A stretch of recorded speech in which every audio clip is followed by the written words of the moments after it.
raconte les massacres et l'impunité en République démocratique du Congo. Une guerre qui a fait des centaines de milliers de morts, voire des millions de morts depuis 25 ans. Le réalisateur Thierry Michel est avec nous en direct de Bruxelles. Bonsoir, merci d'être avec nous. Vous avez consacré de nombreux documentaires au Congo. Celui-ci semble particulier. Il va sans doute provoquer un séisme diplomatique et politique dans les jours, dans les semaines qui viennent. On regarde la bande-annonce.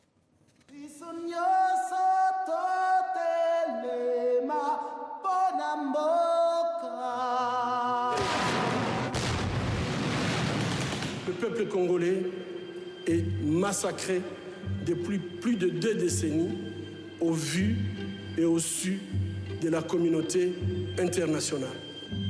Des milliers sont morts. Donc ce sont des vérités que certains ont tenté d'étouffer. There's a very serious group of crime that I think. Je suis donc reparti en tournage à la rencontre des témoins et des survivants de ces barbaries, dans l'espoir de pouvoir rompre enfin la loi du silence. Pourquoi cette impunité? Pourquoi pas de justice internationale, pas de tribunal pénal international, pas de tribunaux spéciaux? Mais enfin, ce cycle nous mène où? Dans le mur.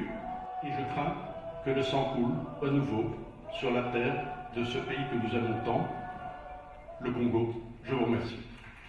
Thierry Michel, pourquoi l'Empire du silence? Non, parce que ces vérités sont étouffées, parce qu'il y a une puissance internationale et parce que l'histoire n'a pas été vraiment écrite. Je pense avoir essayé avec ce film de retracer la chronique des 25 dernières années d'une histoire extrêmement tumultueuse. Quelles vérités sont étouffées?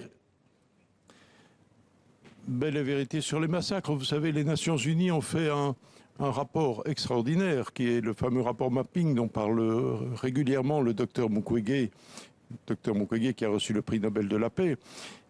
Alors, les Nations Unies ont fait un rapport qui liste sur 10 ans 617 crimes qu'on peut classer crimes contre l'humanité, crimes de guerre, voire génocide. Mais ce rapport n'a pas eu de suite.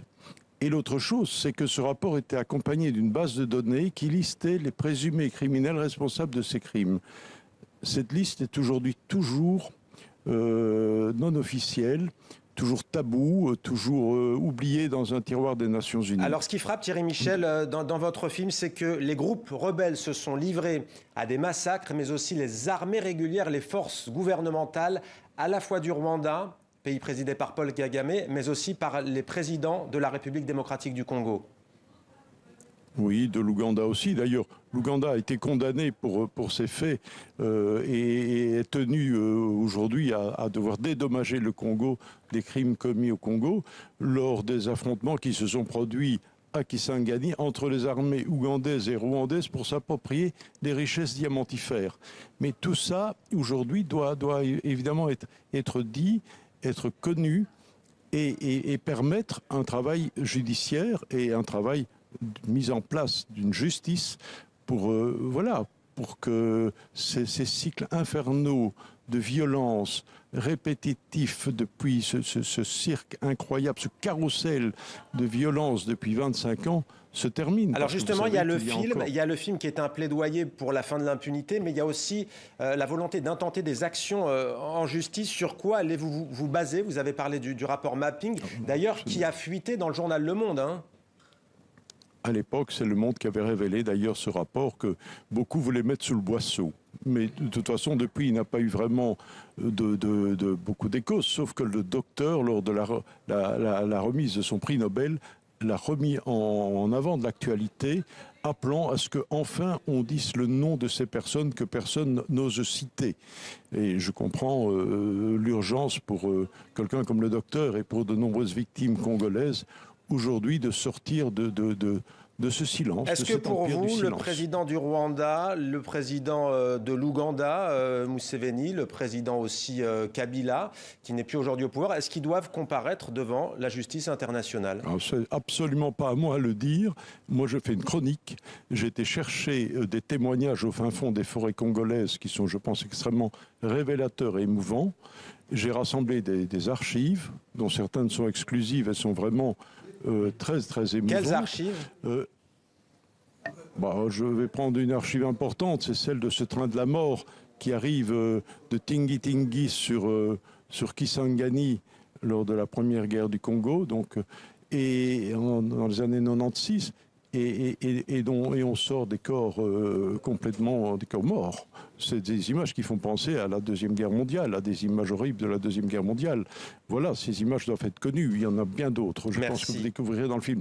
Mais à votre question sur les présidents, je n'ai absolument pas à dire ça. D'ailleurs, ce n'est pas nécessairement eux qui sont visés dans le film.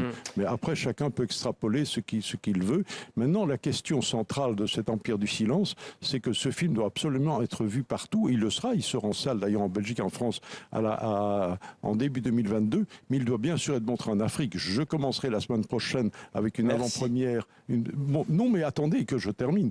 Il doit être présenté au Congo. Malheureusement, actuellement, le visa m'est refusé pour aller préparer cette sortie et cette tournée au Congo. Donc le peuple congolais aujourd'hui va être privé de sa mémoire. Merci beaucoup Thierry Michel d'avoir répondu à nos questions. Le docteur Mukwege qui s'interroge aussi sur le rôle de la MONUSCO, mission humaine, qui est sur place alors que les massacres continuent.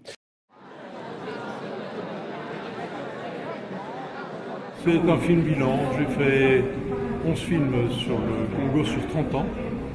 C'est le dernier, c'est l'ultime, je n'en ferai sans doute plus. Mais pourquoi consacrer un nouveau film à ce pays?